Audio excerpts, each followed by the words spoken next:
Okay, Sandra here from Creating Spain, back with part 2 of my videos on making stamps. Now in part 1 I showed you this one, which was made with basically a modelling plastic, and this is the piece of plastic after I just rinsed it off. As you can see, it's fine, it's perfectly right. So this is a very fun way to make some one-off type stamps.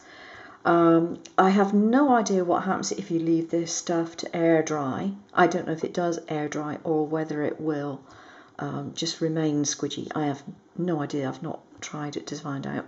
I mean, when I bought this, I deliberately was after something which wasn't an air dry product, in that I thought, well, I don't want to have something which is going to dry out on me and not be reusable. So I was thinking along the lines of making moulds and stuff like that. So anyway, I have my modelling material, and there is another way that you can actually use this stuff. And okay, here we go. I have here a piece of relatively thin metal. I bought it in the art shop. It's not very expensive. It was something like €5 for a metre, and I just bought half a metre of it. I guess it's probably a bit thinner than an aluminium can. I'm not sure, but you might be able to do this with an aluminium can if you have a silver bullet or something of a similar nature. Now, all I did was I had a design of a double clef or whatever it is. I'm not musically inclined, I have no idea. No, it's from music, but I have no idea what it is really. And I put it onto a piece of foam backing, and I made this imprint. And I thought, I wonder. And what you can do is to turn it over the other way. I mean, I literally just embossed it, okay? And it's quite soft and it embosses quite well. But if you put a piece of this modelling plastic over the top and you press down, ouch, oh, nearly nicked myself on the edge there. You press down, I thought, I wonder what happens.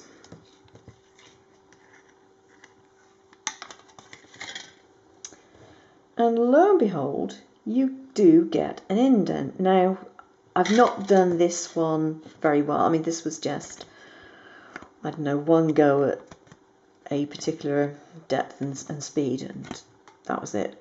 And I've been fiddling around with it afterwards, so it's not quite as pristine as it was. But you get the idea. And what I did find, because I had this one, which was foam. I had this one cut out in that shelf lining stuff.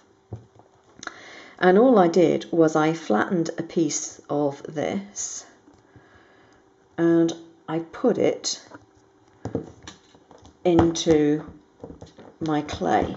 And find the piece. Can you find the piece? Yeah, here we go. And I used a hand embossing tool to press it into the clay a bit further. Now, if you're going to do this and do it properly, what I would suggest that you do, I've got something stuck in there. What I would suggest you do is put a shim either side of your modelling plastic, and then when you roll it, it will only roll to one depth because the shims will be underneath your rolling pin, okay? I haven't got any shims to use at the moment on this, but I think I might well get some. So I put it on there, and then I rolled it in like so, and I used my dental pick to pick it out again, okay? And I ended up with a pretty good mould. I mean, I've just wrecked it there, but that's because I'm trying to see what I'm doing on camera and wearing glasses, and I would normally do this peering close up without wearing my glasses and things. Signs of aging. And you do actually get a good impression. And what I did then was I got some silicone, and this is just a small tube. You can get it in big tubes and little tubes. This is only 30ml, and it was really cheap. And I just wanted some to try. Now, the only drawback with this stuff is it reeks. It has a really strong vinegary smell. So I would recommend either doing it with the windows wide open or try and do it outside until the smell goes away, because it's horrid. And all I did was I put a dollop in there and I smoothed it in. I used a old credit card to just go over it. Then I added a little more just so that it had a little around the edge. And what I ended up with, I don't know if you can actually see that too well, but it's this. And it's not extremely strong, I don't suppose, but it's strong enough. And basically it's a silicone stamp. And if I take this away, have a piece of my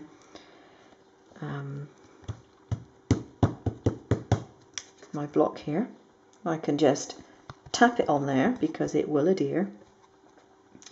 And then you do the paint and you get a result somewhere. I need some paint. Hold on a second. I'm trying to avoid having too many things on my worktop at the same time because it gets very messy. And then, of course, I put something away that I shouldn't have put away in the first place.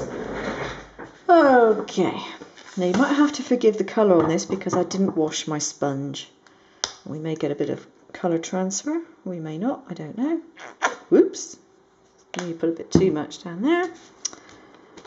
And dab, dab, dab, dab, dab.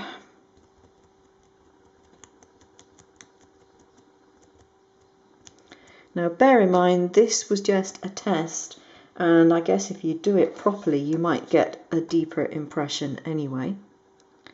Actually that paper is a little bit skewed, so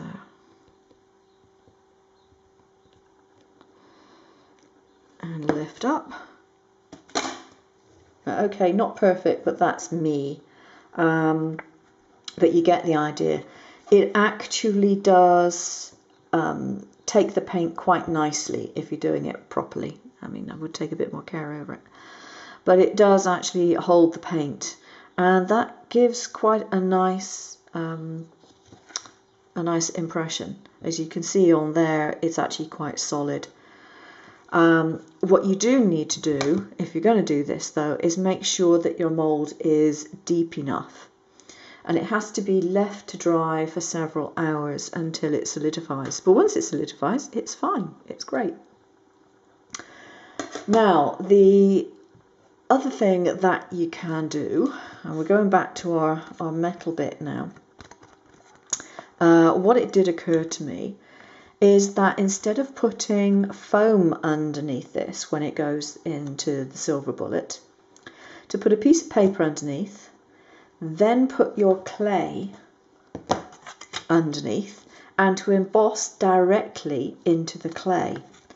And it actually works quite nicely. I haven't done any actual silicone molds of it yet, but it actually works quite well. Now again, you need to make sure that you use shims when you're rolling this out so it's all one depth.